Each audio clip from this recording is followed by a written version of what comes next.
And I freed up his future that day. Yeah. And I Yeah. said, this is not for you. It's Yeah. going to frustrate you. It's going to frustrate me.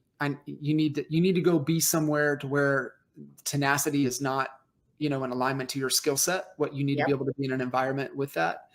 And so it was so refreshing Yeah. to know, and it saved frustration on my part and his part. He was a great guy, core value fit. Yeah. The Yeah. attitude was great, but he was just off in his working genius. And so for folks listening into this that might not be familiar with it, can you kind of give the overview? I mean, you're certified, you know it backwards and forwards. I know you're Mhm. so passionate about it, but I wanted to share that of how that impacted me, because I know there's a lot of agents out there, a lot of small, entrepreneurs, small business entrepreneurs that are frustrated with their people and giving all of the assessments, but just doing the working genius can save you and them, months and months and months of frustration and, opportunity cost. Totally, totally. I mean, the thing is, the minute that you said that, it was like I had flashbacks because I had, the right people, the wrong seats. And what happened with us was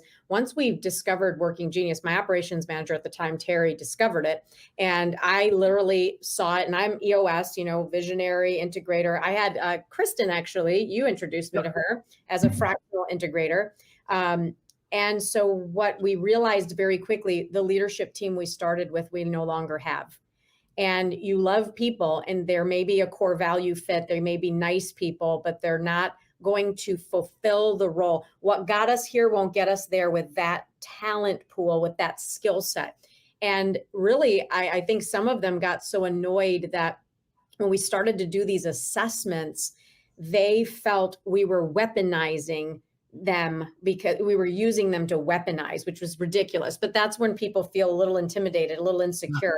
We moved their roles, their titles, the egos got in the way. It was kind of a shit show, to be Well, honest. you were opening them up, right? They were having to look internally at themselves, and they haven't Correct. done it yet. Yeah. Correct. And it's hard for people to say, oh, that's a weakness, especially when you're an overachiever and you're like, no, I'm good at everything. Not really. I know what I'm not good at. My tenacity, it's in the middle. It hovers, like it's not my thing, but I'm an ID. I have lots of ideas. Like you saw the 6 Ps, like I woke up in the middle of the night. Oh, I got this thing that's in my mind. I got to get it out on paper.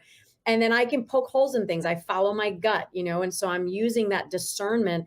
Yeah, that's a great idea, Jay Kinder. Nope, that's not a good idea. But it was fun. Like I was out with Jay with dinner, and I said, I already know what you are. He goes, what am I? I go, well, take your test. And I said, I'll write down what you are. I nailed it. Like he's a GD.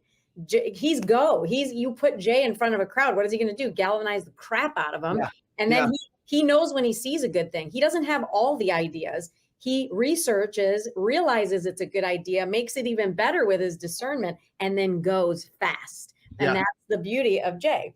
And so when you understand that, he's like, man, that's really good. Like, how do you know that about me? I said, because that's just working genius. Like everyone's got those 2 geniuses and then their 2 frustrations. And that's what you want to focus on.